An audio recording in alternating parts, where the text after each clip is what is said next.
Hello everyone. In this video, I will show you how to run Steam games as administrator. So first of all, you have to open up your Steam application. On your Steam application, you have to open the library. In your library, you have to select any game that you want to run as administrator. For example, I am choosing this one. So first, right click on it.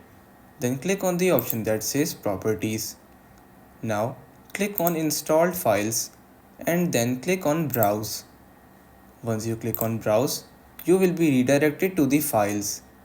On your files, you have to locate the actual game file.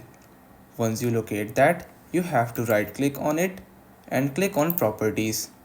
Once you click on Properties, you have to click on Compatibility and then enable this option that says Run this program as an administrator. Once you do this, you have to click on Apply and then OK. Then you have to minimize your files and restart your Steam application. By doing this, you will be able to easily run any game on Steam as administrator. So that's pretty much all for today's video. Consider subscribing for more videos in the future. Until then, stay safe.